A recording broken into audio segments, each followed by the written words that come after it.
we're in the middle of April and we have water in the bottom of this stream, which is something that's quite unusual for this area. So the weirs are holding that moisture up, and they've enabled this natural regrowth that we can see around us at the moment.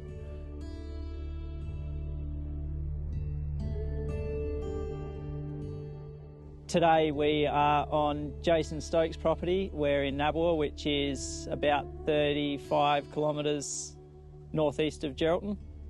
It's a mixed production farm, so broadacre cropping and sheep.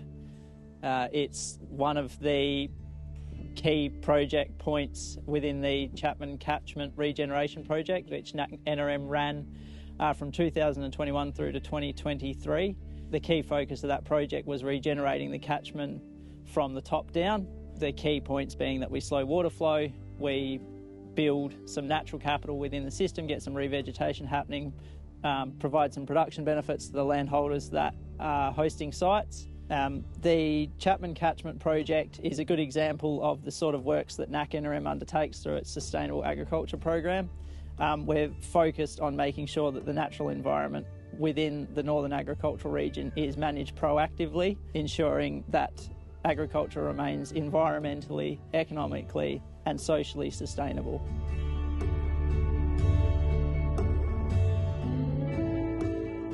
Where we're standing here at the moment is a tributary to the Chapman River. It's called Gully. Yeah, this river has a lot of road systems that drain into it, which means that it ends up with heavy flows early or at the start of the season. A lot of these systems have been within production systems on farms for a long time. They've been grazed. There's not much vegetation left in them. The water flows through very quickly. In the parts of the catchment like where we are now, there's a lot of road systems. There's a lot of hard catchment areas that feed water in at a very rapid pace. So slowing that down has been a key objective.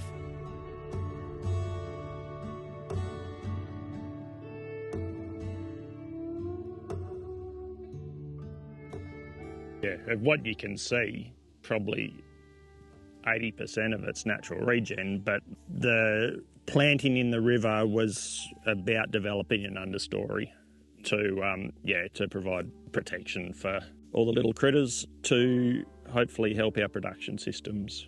Because while these trees regenerate quickly, they look good, that is really only one part of that system. That's a top story.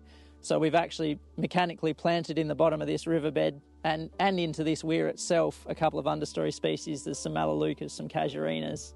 Maintaining gum trees within the environment is easy, but maintaining understory is a challenge with our current management systems.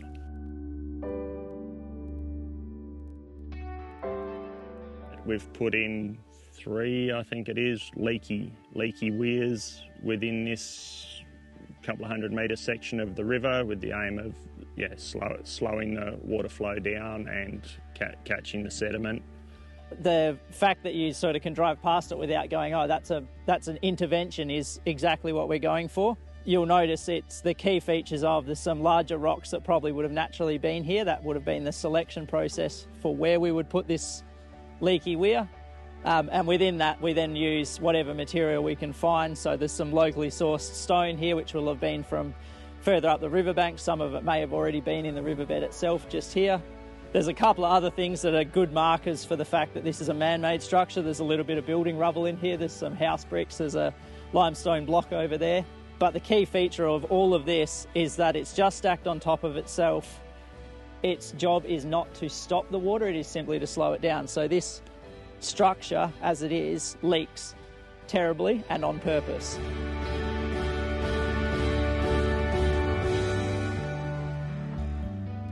You can sort of see behind me here now, this is only a small tributary on this system that we're looking at today, but it gives you an idea of what the whole thing would have looked like within an agricultural production system before we started investing time on it. It's devoid of a lot of vegetation, there's no ground cover in it. This one is only short, and so there's not been a lot of water flow through it, but you would typically also see where the tributary bends, you'll get a cutout and you'll get quite a sharp cliffside on one side of the creek.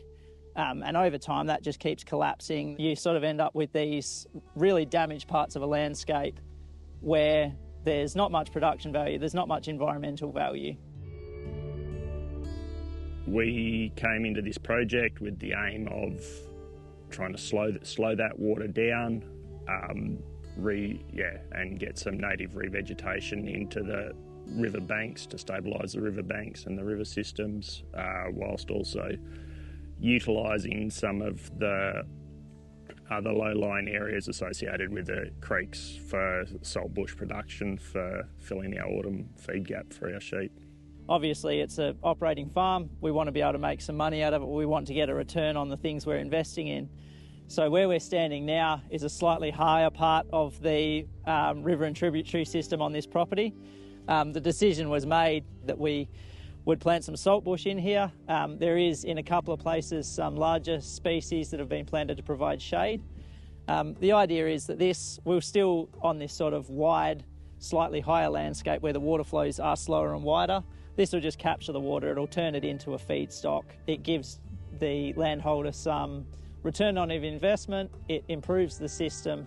This is a bit of a sort of win-win-win if you take an approach that looks at the environmental, social and economic outcome of an activity. This is bang smack in the middle.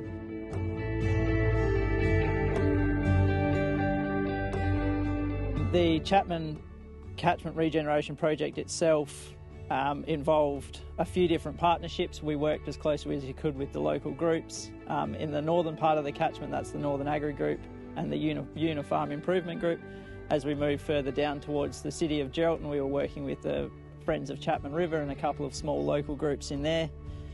In total, I'd estimate that the engagement with the local community, with landholders, people that live within town sites like Nansen and Nabwa and Una, we'd probably be in the order of somewhere about 150 people total would be involved in a project like this, which, when you stop and think about it, when you drive through this landscape and you look at how far apart the houses are, it's pretty incredible that we get that kind of buy-in for the things that we do.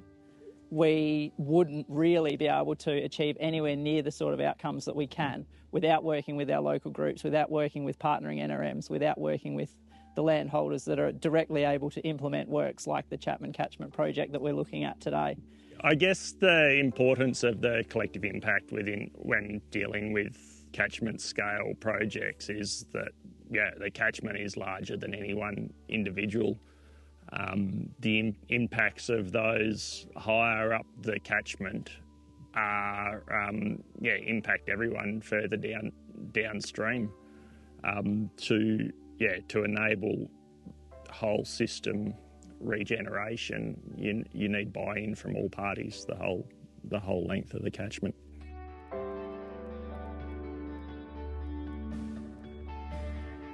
So the Chapman Catchment, although the majority of its landscape is out in this agricultural area, it does meet the ocean within the bounds of the city of Geraldton. And everything that happens out here has a direct effect on the quality of the water and the quality of the landscape on the part of the city where that water flows through. It is possible to have better water quality, to have slower water flow through the city, to improve the public benefit for everyone that lives on that catchment. And even though the population is sparse out here, where the catchment meets the ocean, there is a lot of people. Without a collective approach to maintaining our ecosystem and to maintaining our natural resources, it really isn't possible to achieve what we want to see happen, which is that all of these things are done in a sustainable way that we can keep doing forever.